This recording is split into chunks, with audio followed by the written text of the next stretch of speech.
అన్ని దేవాలయాలు భక్తులతో కిటకిటలాడుతున్నాయి. ప్రధానంగా బట్టల బజార్లోని శ్రీ వెంకటేశ్వర స్వామి దేవాలయంలో భక్తుల రద్దీ పోటెత్తింది.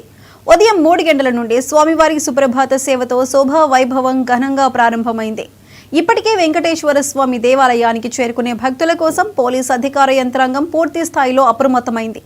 ఎక్కడికక్కడ బారికేడ్లను ఏర్పాటు చేసి భక్తులకు అసౌకర్యం కలగకుండా పూర్తి స్థాయిలో ఏర్పాటు చేశారు.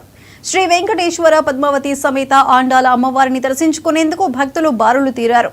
ఈ రోజు ఉదయం 3 గంటల నుంచి రాత్రి 12 గంటల వరకు కూడా భక్తులు రద్దీ ఎక్కువగా ఉంటుందని ఆలయ ఈవో రత్నాకర్ రెడ్డి చెప్పారు.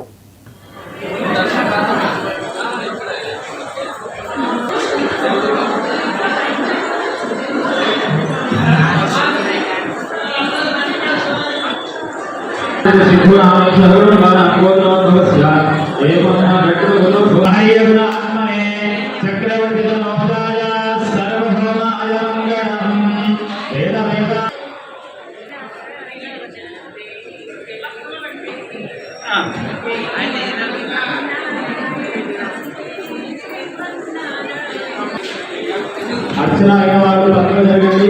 పక్కనే కిరీటము ప్రసాదం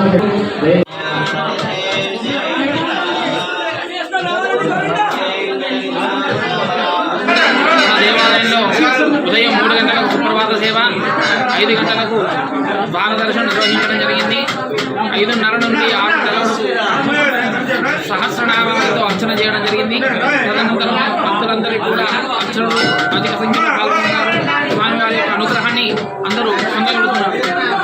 భక్తులు వచ్చే అధిక సంఖ్యలో భక్తులందరూ కూడా సౌకర్యాలను కూడా కలిగించడం జరిగింది. కావున భక్తులు అధిక సంఖ్యలో వచ్చి స్వామివారి అమ్మవారి కృపకు పాత్రులుగా కోరికలు నెరవేరుస్తున్నాయి కాబట్టి భక్తులు అధిక సంఖ్యలో వస్తున్నారు.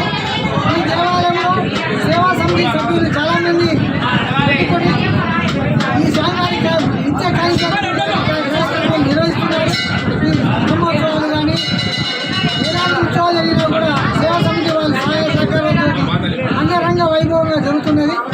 ఈ కార్యక్రమాలు నిర్వహించడంలో పోలీస్ శాఖ మరియు విద్యుత్ వాళ్ళు, మరి మీడియా మిత్రులు, పత్రికా విలేకరులు, శానిటేషన్ వాళ్ళు ప్రతి ఒక్కరూ వారి యొక్క